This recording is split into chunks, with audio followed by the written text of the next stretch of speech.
Hi guys. तो भाई आज के शॉर्ट में आप लोग रिवाइज करने वाले डिपार्टमेंटल अकाउंट्स। तो भाई उसका मीनिंग देख रहे थे। पहले तो when business consist of various departments like cloth का हो गया, शू का हो गया, सीमेंट का हो गया, एक्सेट्रा।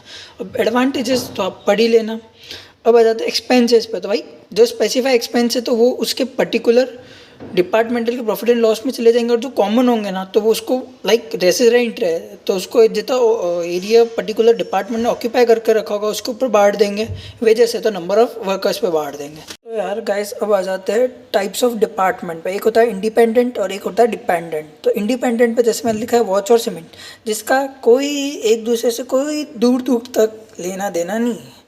और जो डिपेंडेंट होते हैं उसमें से क्लोथ और रेडीमेड गारमेंट, जैसे कि यार कॉटन हो गया, एक डिपार्टमेंट कॉटन को बना रहा है और दूसरा उसको कॉटन को लेकर उसे बढ़िया कॉटन का शर्ट बना रहा है। ठीक है, तो अब आ जाता है आगे। अब देखो, अब जैसे कि वो ट्रांसफ़र कर रहा है एक डिपार्टमेंट बी डिपार्टमेंट को, अगर कॉस्ट पर ट्रांसफ़र कर रहा है तो कोई जो है प्रॉब्लम नहीं है।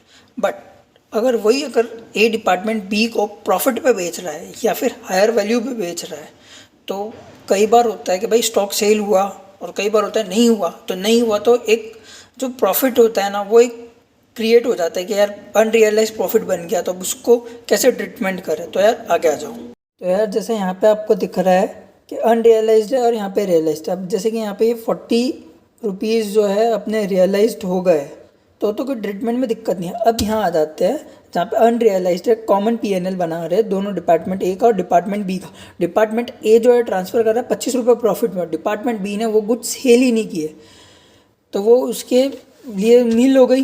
जैसे कि आप यहाँ देख सकते हैं नील, और ए बता रहा है अपना प्रॉफिट 25 रुपये का और यहाँ पे प्रॉफिट दिख रहा है अपना 25 रुपये का। अब आ जाते हैं यहाँ पे अनरियलाइज प्रॉफिट हो गया ये। अब यहाँ पे ना जब स्टॉक बेचा ही नहीं है तो एक एंट्री पास करेंगे, common PNL account debit to closing stock reserve account. तो जो अपना कॉमन पीएनएल का जो प्रॉफिट रहेगा ना वो ट्रांसफ़र होकर एक नए अकाउंट में चला जाएगा जिसका नाम दिया अपन ने क्लोजिंग स्टॉक रिजर्व अकाउंट का। जैसे यहाँ पे देखो ट्रीटमेंट मैंने किया है टू क्लोजिंग स्टॉक रिजर्व 25 रुपये आ गए, और यहाँ ये जो अपना प्रॉफिट बता रहा है जो नेट प्रॉफिट है वो नील हो गया। तो बैलेंस शीट में सेम स्टॉक 125 रुपये दिखेगा दोनों को मिला के। तो जो अपन लोग क्लोजिंग स्टॉक रिजर्व रहेगा 25 रुपये का वो माइनस करके अपना फाइनल स्टॉक दिख जाएगा 100 रुपये का। अब आ जाते हैं टाइप्स ऑफ क्वेश्चन पे।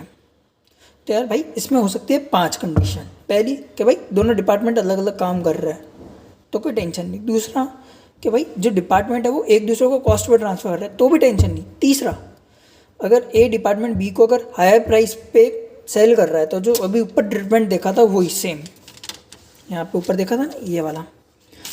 अब आ जाते हैं नेक्स्ट फोर्थ पे। अगर डिपार्टमेंट ए भी ट्रांसफ़र कर रहा है और बी भी एक दूसरे को ट्रांसफ़र कर रहा है हाई प्राइस पे, तो यार जैसे एग्जांपल देख के आप समझ सकते हो कि ए दे रहा है 120 रुपये में और बी दे रहा है उसको 125 रुपये में। तो इसके लिए इसकी बुक्स में 25% का ज़्यादा कॉस्ट मतलब प्राइस पे दिख रहा होगा।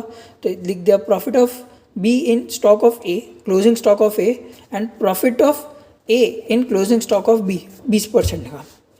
तीसरी कंडीशन हो सकती है कि भाई ए डिपार्टमेंट बी को दे रहा है और बी आगे सी को दे रहा है, तो सी के अंदर तो ए और बी दोनों का मिक्सड रहेगा, है कि नहीं।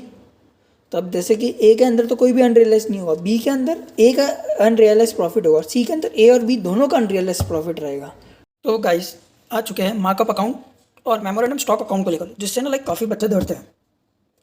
तो यार बचपन याद करो, कंसाइनमेंट में एक लोडिंग वाला क्वेश्चन किया होगा। तो उसमें क्या करते हैं आप लोग, ओपनिंग स्टॉक होता है वो भी कॉस्ट प्लस प्रॉफिट पे लिखते हैं। जो सेल्स होती है उसमें तो ऑलरेडी वो सेल्स वैल्यू पे आ जाती है। फिर अपन लोग परचेज करते हैं तो उसको भी अपन लोग मार्कअप प्राइस पे लिखते हैं। क्लोजिंग स्टॉक होता है उसको भी मार्कअप पे लिखते हैं। बस उसकी जो अगर ओपनिंग स्टॉक की लोडिंग होगी तो क्रेडिट साइड में दिख जाएगी, और जो क्लोजिंग स्टॉक की लोडिंग होगी वो जो है डेबिट साइड में दिख जाएगी बाय स्टॉक रिजर्व। तो उसी टाइप से कुछ है ये। अब आ जाते हैं मेमोरेंडम स्टॉक अकाउंट देख लेते हैं। तो देखो, अगर ओपनिंग होगा तो कॉस्ट प्लस प्रॉफिट, सेल्स होगा तो ऑलरेडी सेल्स वैल्यू होगा, क्लोजिंग स्टॉक होगा तो कॉस्ट प्लस प्रॉफिट, फिर जीपी में भी एक्चुअल प्लस मार्कअप मिक्स होगा, और परचेज होगी तो उसमें मार्कअप प्राइस आएगी, like that is cost plus profit. Memorandum markup account देख लेते हैं। तो यार देखो, कई बार होता है कि ना अपन को गुड सेल करना है मार्कअप प्राइस पे, बट उसकी मार्कडाउन हो गई, प्राइस कम हो गई, तो उसका लॉस जो है वो यहाँ ट्रीट करेंगे, और यहाँ पे आएगा तो भाई पीएनएल लिख देंगे उसमें, तो वो अपने पीएनएल के वापस डेबिट साइड में दिखेगा नीचे जाके। फिर अपना जो ओपनिंग बैलेंस का जो मार्कअप था वो यहाँ पे जो प्रॉफिट वाला पार्ट है वो यहाँ आ जाएगा। सेम परचेज का जो प्रॉफिट वाला पार्ट होगा वो यहाँ आ जाएगा। और जो जीपी का प्रॉफिट वाला पार्ट होगा वो यहाँ आ जाएगा। फिर क्लोजिंग स्टॉक का ये यहाँ पे आ जाएगा, ये देखो बाय बैलेंस क्लोजिंग स्टॉक वो। फिर यहाँ पे ये जो ट्रांसफर किया ना दो डिपार्टमेंट के बीच में, और उसमें जो मार्कअप करके बेच रहे थे उसका ट्रीटमेंट यहाँ आ गया। और ये अगर ना कई बार होता है कि गुड्स जो है वो मिस आउट हो गए, तो उसको अपन ने रिकॉर्ड तो मार्कअप किया था, लेकिन यहाँ क्यों लिखा है कि अपन लोग उस प्रॉफिट को कमा सकते थे लेकिन अपन लोग कमा नहीं पाए, इसलिए उसको यहाँ पे डेबिट साइड में ट्रीट किया। एक तरीके से ये प्रॉफिट वाली साइड हो गई, और ये एक साइड में जो भी लॉस हो रहा है फिर एडजस्ट करके जो प्रॉफिट एंड लॉस आ रहा है उसको अपन लोग यहाँ लेकर आ गए, और जो अपन को यहाँ लॉस हुआ था ना बाय पीएनएल मैंने कहा था वो यहाँ आ गया। बस अब इस तरीके से आप है ना जो बुक में 2 क्वेश्चन दे रखे उसको सॉल्व कर लो। Bye and all the best for examination.